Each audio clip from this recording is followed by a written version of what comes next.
çfarë po ndodh në rrjetet sociale është e pabesueshme. Dje kam vërtetuar u futa vetëm për të parë se sa shumë ignorancë ka, mbi të gjitha se sa shumë njerëz të manipulueshëm ka dhe se sa shumë njerëz cilët nuk përqendrohen fare. Pse e them këtë? Edhe është një lloj alarmi dhe prandaj po ju pyes çfarë po ndodh. Dje dikush më çoi një video të bërë me AI që ju po e shihni tani. Ishte rreth 11 sekonda në cilën unë kërceja një lloj kërcimi tipik. Në fakt është një video që ka qarkulluar edhe për personazhe të tjerë publik, futet në një aplikacion dhe nga momenti që ti je duke folur në studio, kthehesh duke kërcyer para mbrapa, një lloj video ku natyrisht njeriu nuk duket normal në sjelljen e tij.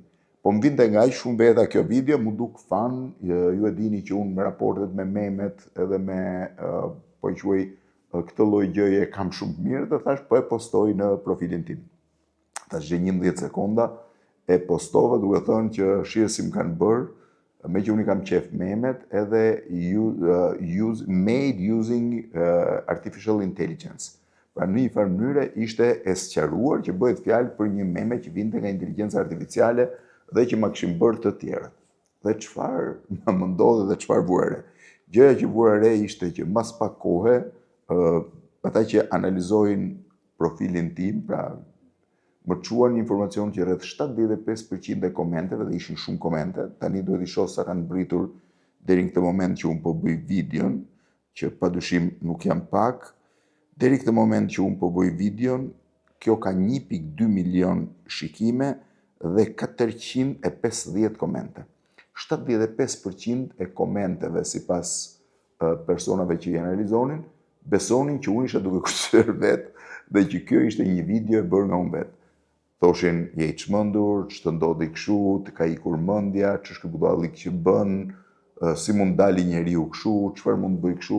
Kjo ishte njëra pjesë. Pjesa tjetër shifte vetëm sekondat e para edhe menjëherë reagonte. Dhe çfarë më bëri të reagoj sot? Më bëri të reagoj fakti që kjo që po ndodh në rrjetet sociale, në një farë mënyrë ka shkatruar, ose ndoshta ka qenë e tillë në një kohë gjatë dhe ne tani po e vëmë re, një pjesë të madhe të besueshmërisë. Janë dy fenomene. E para, fenomeni i fake news, i cili po përqafohet në një mënyrë të jashtëzakonshme nga njerëzit. Fenomeni i dytë është manipulimi shumë i thjeshtë i opinionit publik. Dhe fenomeni i tretë është mungesa e përqendrimit vëmendjes dhe natyrisht bashkë me këtë edhe ignoranca dhe mungesa e kulturës të një pjesë e madhe të shoqërisë. Po i prek të treja një nga një. E para është fake news. Çfarë do thotë fake news? Para pak kohësh në një studim të bërë nga një universitet holandez, ku flitet edhe për gjuhën e urrejtjes, vje i re që 87% e lajmeve që qarkullonin në rrjetet sociale, 87% e lajmeve që qarkullonin në rrjetet sociale ishin lajme të pavërteta. Brenda tyre ishin rreth 7% që ishin lajme të deformuara, por më thelb me të vërtet, pra kishin deformim më thellë, dhe mbeti vetëm rreth 4% të lajmeve, 6% të lajmeve të konfirmuar. Pra imagjino 87% të lajmeve të pavërtet ose pjesërisht të pavërtet, pra ku dominonte më shumë e pavërteta se e vërteta. Imagjinoni se çfarë ndodh. Dikur në media ti duhet ta verifikoje lajmin, e verifikonte shefi i rubrikës tënde, e verifikonte kryeredaktori, e merrte edhe korrektori dhe pastaj shkonte në gazetë. Në televizion e njëjta rrugë, ndërsa sot gjithë secili poston çdo gjë që do dhe askush nuk mban përgjegjësi dhe lajmi hidhet, fillon shpërndahet, njerëzit fillojnë reagojnë dhe bëhet si ky lajmi im që njerëzit thonë si mund të kërcesh ti kështu, ç'është kjo që bën, çfarë ndodh, pse bën.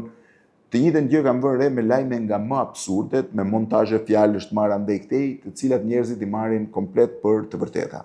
Versioni i dytë brenda kësaj është versioni i manipulimit. Nuk ka moment më të mirë se sa manipulimi që mund bëhet përmes rrjeteve sociale, natyrisht manipulimi bëhet më sofistikuar edhe në mediat klasike, por flas në rrjetet sociale, kur ti mjafton të marrësh pak fjalë këtu, ti mbledhësh aty, ti vësh në funksion të idesë që ke për të krijuar një imazh për një personazh, për një ngjarje, për një fenomen dhe menjëherë mund të ndezësh mllefin e njerëzve.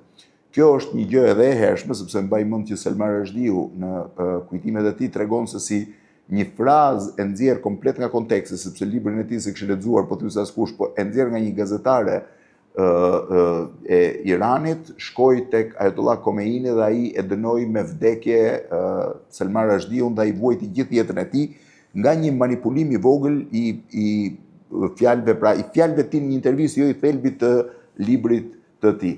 Kështu që manipulimi ka ekzistuar, po sot manipulimi në rrjetet sociale është i frikshëm. Prandaj ka dhe një shqetësim për zgjedhjet, është diskutuar në Shtetet Bashkuara të Amerikës, është diskutuar në vende të tjera, influenca ruse apo jo, por një gjë është e vërtetë. Sot manipulimi përmes rrjeteve sociale është në nivelet më të larta që ka qenë ndonjëherë në glob. Thash, merr ca fjalë tu, shumë prej jush duhet kenë qenë viktima dhe e kanë parë se si bëhet. Versioni i tretë që është alarmant për të mos thënë uleritës është mungesa e vëmendjes dhe ignoranca që po shfaqet. Kur them këtë, them që brenda kësaj video ti e sqaron me të saktë që kjo është video e bërë me AI. Askush nuk e lexon tekstin ti që ke shkruar. Sheh vetëm fillimin e videos, video është 11 sekonda dhe nuk do të reagoj fare. Pra, pavarësisht se ti e shkruar me gërma të mëdha që është e bërë me AI, ai prap reagon njësoj.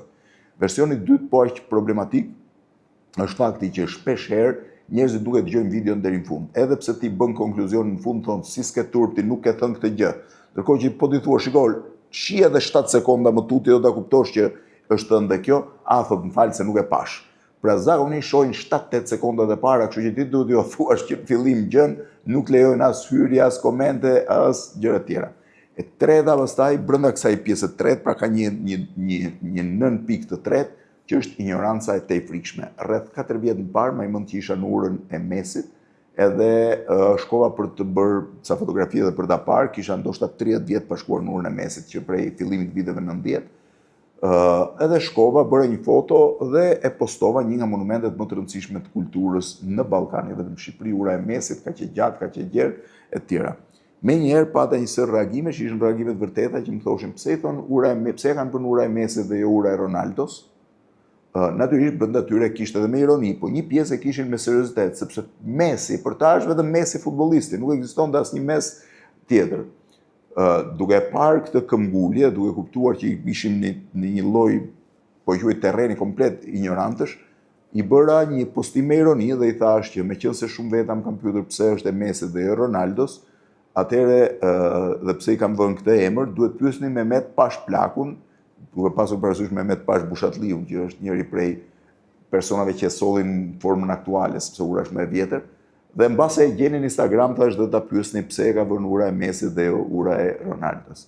Menjëherë mbas kësaj, pati një dyndje tjetër mesazhesh që prap nuk kuptonin ironinë, që më thoshin jo, është e Messit se ka lidhje me fshatin Mes, nuk ka lidhje me Messin, me Lionel Messin apo me Ronaldon. Pra imagjinoni pak se çfarë ndodh sot. Ti poston një video, në të cilën po themi, është një lloj shakaje, sepse është e montuar me AI, pra është kjo video, dhe befas ti kupton që 75% njerëzve e marrin për të vërtetë.